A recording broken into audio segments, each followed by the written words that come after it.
Welcome to another episode of Fit Pro Q&A. I'm here with the lovely Lee today, and we're going to be chatting a little bit more about what she does in the fitness industry, predominantly to do with the bodybuilding side of things. So Lee, do you want to tell us a little bit about what an average day as a bodybuilder looks like? Eating and sleeping. Yeah, pretty much that. So we get up at about 5, have our first meal, and then train, and then eat, and then we go on to training our clients. If you get a bit of time in between clients, it usually revolves around meal prep or getting a nap in, and then training clients some more, and then going to bed. Yeah, so it's a very exciting day. Yeah. And how on the scale of sort of easy to difficult would you say the lifestyle is? Oh, it's difficult, don't be fooled when I say, the life revolves around eating and sleeping. Yeah. In your off season, you're trying to force in food that you don't want to eat. So you have to learn to actually eat, because your diet is clean calories. So for someone like me, I'm eating 3,500 to 4,000 calories. For someone like me, my fiance, he's eating 6,000 to 7,000 calories a day. So you are literally eating every 1 to 2 hours, learning to eat more. It's uncomfortable because you're eating when you're repulsed by food. And then in diet prep, you're going down to 1,000 calories, and then you're training for 4 to 5 hours a day. You're getting up at 3 in order to get that fasted cardio first thing in the morning for an hour. Then you're getting a bit of a rest before you train for another 2 hours. Then you're doing clients and stuff, and then you're training for a further hour in the afternoon. So, it's not as easy as people think. So it's definitely not something you would say is for everyone, that anyone can do. No, honestly, yes, anyone can do it. Yeah. I do not believe for a second anyone, if somebody wants to do it, yeah, they can do it. But you've got to have the right mindset, because you can't say, I'm just going to go and have some KFC, I'm not feeling well. You can't comfort eat, because a lot of people have that mentality of they're upset, they're going to go eat. They're happy, they're going to go celebrate with wine. You can't do that.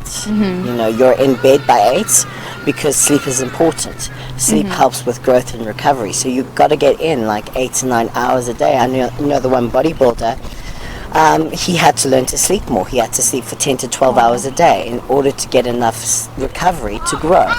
So it's one of those, it's a very different mindset and mentality to a lot of other sports. And it's not just gymming. It's your diet, which is 24 hours a day. So it is a 24-hour kind of thing, where a lot of other sports, it is just your training, and then you have a relatively cleanish diet, but you can still eat whatever you want in moderation, whereas with bodybuilding it's exceedingly strict. So everything is very strict, but does it differ from the different categories? Because I know there's different ways in which you can do bodybuilding. Can you explain a little bit more about that? So I'll just cover the female division. So you've got bikini, then you've got figure, then you've got physique, which is me, and then you've got female bodybuilding. So those are the 4 different divisions. There are a few more coming into play now, but I won't cover those. So bikini, you training is a lot. It's not as hard and as structured. You've got to tone up. You've got to get your muscles definition and stuff like that. But if you train too much, you will essentially train yourself out of that division. Okay. They're eating less calories because they're putting on less muscle mass. They have to put on a certain amount of muscle mass, but they mustn't put on too much, because again, they'll train themselves out of that division. Then you've got figure, which is a slightly softer look to physique. But again, it's more genetics than anything else. So figure girls have to have exceedingly small waists and a very big V taper. So if you are not genetically blessed with a small waist like I am, you essentially can't do figure. Okay. So I went straight from bikini to physique. There was no point in me even doing figure, because physique, you can have a slightly thicker waist and still do okay. But physique is more muscle than figure, more separation. You want to get as much separation as possible in all your muscles, but you don't want to come in too dry. moment you come in too dry, you then push yourself out of physique and into female bodybuilding, which is kind of like the extreme. It's kind of like as much muscle mass as you can get, as dry as you can get, as hard as you can get, and that's where they actually kicked female bodybuilding out. Initially, I think it was 2012, they got rid of female bodybuilding because they felt the women had taken it too far. Okay. And so that's when they introduced female physique, because they felt it was a downscale version, which is more feminine.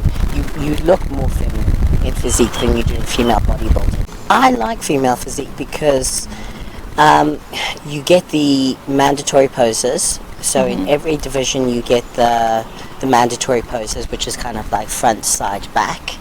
But in female physique, as well as female bodybuilding, you get the extra poses. So you get the double bicep, the tricep, the abdominals, the double bicep from the back. So you get more exposure, more way to express yourself, and then you also get a routine. So there's far more ways to express yourself, and I'm artistic. So it's a nice way to express yourself. So tell us a little bit more about some of these prizes that you've won. So I've got overalls. So I'm South African champion overalls 3 times in a row. So that one's from 2016. That's from Ladies Physique. And then this is when I was a lot smaller, from 2015. So when I was still competing in bikini. That one over there. That one's also nationals. Okay. Yeah. Okay. Got too many that you can't count them all. Can't keep them all in the same place. Yeah, it's very confusing. I had to catalogue them the other day, and it took me like 4 hours. I can imagine. And this one that you're holding right now? So this one is from London, where I won my lineup, and then I won overalls. So I received my pro card for IFBB. Do you want to open it up and show us? Give us a look at it. So it is actually real sore. It's amazing. Getting it through customs is fun. Wow, okay. Awesome.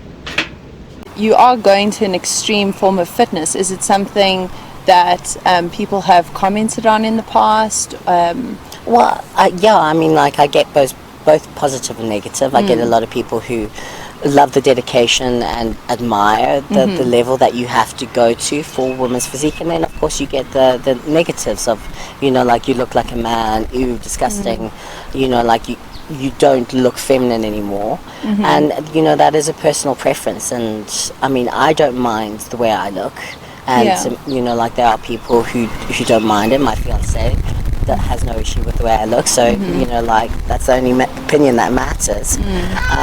And other people, like the truth is they may not like the way I look, but why does it matter to them? They're not living with me. Yeah, it's a very nice way to think. And so what are some of the things that you do to sort of cope with the negativity and that's honestly, in the beginning it did get to me. I would get 100 positive comments, people loving the way I look, and then I get that one negative comment. It's like, ooh, gross. Like you look disgusting, and that comment would get to me admittedly a lot more than any positive comment would. But then you have to kind of realize, okay, but I am putting myself out on social media, and I will get those comments, and whether I like it or not, I'm expressing myself, and other people are going to express themselves as well. So you kind of have to realize you will always get that negative comment. So all you can do is kind of like block and delete. Move on. You can't let it get to you. Yeah. And has this happened to you in real life situations, or is it predominantly on social media that you? Every now and then you'll get someone in real life who will say it, but not very often, because I think it's far easier to fit shame someone through social media than to actually come up to someone and say, like, you actually repulse me. I've gotten more people kind of like they'll say to their friends, oh, she looks disgusting, and they'll say it loud enough for me to hear, but you don't really get people going straight up to you. So would you say that these kind of comments and things that you get is more from men or women, or is it both? I think it's both. A lot of females, I find they will openly say, you look, like you've taken it too far, you're no longer feminine. But men as well, and I think with men it's a lot to do with the fact that often you're bigger than a man, and maybe that's an insecurity coming into play. You know, like you look, you've got more dedication than the man to get in the gym. Absolutely. But yeah, so you get it from both sides. You feel it's a case of sort of emasculization. It's from their side. You know, like I can't speak for them, but I do think a lot of guys, it is kind of like you've put more dedication into your body than a lot of guys. And you know, one of my favorite memes is Daniel and Bailey. She's talking to a little boy, and the little boy says, Daddy says muscles aren't for women. So Dana replies, and it's like, so why doesn't your dad have any? But yeah, Love so that. it's one of those kind of like, you will get it no matter what. Yeah. So what is your ultimate goals when it comes to this form of fitness? I would love to step on the Olympia stage, which is kind of the ultimate when it comes to bodybuilding. It is so in other sports you get the Olympics, in bodybuilding you get the Olympia. So that's kind of like the pinnacle. Is that in a different area of the world every year? Is it? No, it's always in Las Vegas. It's always in Las Vegas. Okay. And so is travel something that's a part of the sport? Yeah, so once you're a pro, well, even as an amateur, the rules changed last year for the federation that I compete in, allowing people from all over the world to compete and try and get their pro card, whereas before it was a lot more limited. So that now that it opened the door to the rest of the world, it allowed people like me from South Africa to try and get their pro card. So currently I'm the only women's physique in Africa with a pro card. Wow. But it means once you got your pro card, there are fewer pro competitions, and most of them are in America. So you end up having to travel to America or the UK or Australia to compete in pro competitions, because there's no pro competitions in Africa. And your clients and your majority of your client base, where do they sit in the world? Is it? Most of my clients, I'd say 70% of my clients are in America, and then I've got a few from the rest of the world. So I've got clients from the UK to Dubai to Australia to South Africa. And how does training people from a different part of the world work? How do you connect with them? Well, it's very much the same in any area from the world. The only difference is time. So, but all my clients are aware of the fact that I am in a different time zone. So if they message me in the middle of the night my time, it's still day for them. But they know I will reply when I get up in the morning. So when you speak to these clients and things like that, what is the type of conversation that you would be having with your clients? Obviously you'd have an initial sort of meeting where you discuss plans. Is it eating plans and fitness plans? So initially you'll chat to the clients and figure out what their goals are, and then you'll look at their actual physique, and then you will decide on the times period for how long they want to work towards that goal, what their diet is. So if you've got a vegetarian or a vegan or someone who's a pescatarian, obviously their diet will vary a lot more from someone who will eat anything. So then you'll have to design their diets and their training according to their goals, their lifestyle, and how and what they want to achieve. You obviously spoke about your clients as being one of the ways that you are able to monetize this fitness business for yourself. What are some of the other avenues that you've looked at? Well, that is the primary way that I make my money, is obviously the clients. I do have a few sponsors, but I'm not reliant on them for money purposes. You know, they'll support me in other ways. So my primary sponsor is Titan Medical, who are from Tampa, Florida. And they provide me with clothes and some medical services.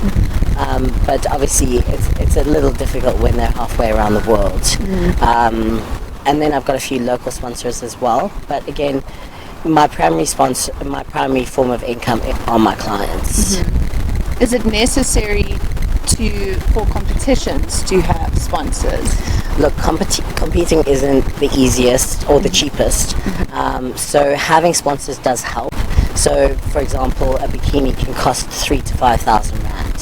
So if you've got a bikini sponsor, that saves you 5,000 rand. Makeup again, that's 500 rand. So if you've got a makeup sponsor, you've got something covered.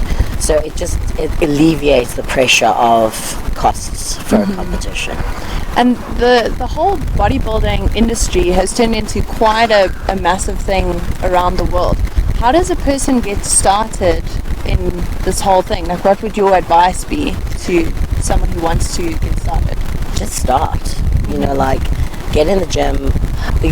Obviously, if you've got big goals, like you want to get on the stage, I suggest getting a coach, because you won't know, the first thing about a competition diet and prepping for the stage and stuff like that. So getting a coach is probably the best bet. And how did you personally get started? I started just to get healthy, and I didn't know the first thing, so it was kind of like trial and error, because I couldn't afford a coach. So it was a lot of kind of like, what can I eat? So I started with kind of like egg whites, and then I was petrified of carbs, and then I realized carbs wasn't the enemy, and started incorporating a lot more carbs into my diet, and then went from there, kind of figuring things out as I went along. What is your ideal client in the industry? I don't really have an ideal client. Honestly, it's anyone that's willing to work and listen to me. If someone's willing to work, that's the most important thing. If they're willing to stick to their diets, that's the most important thing.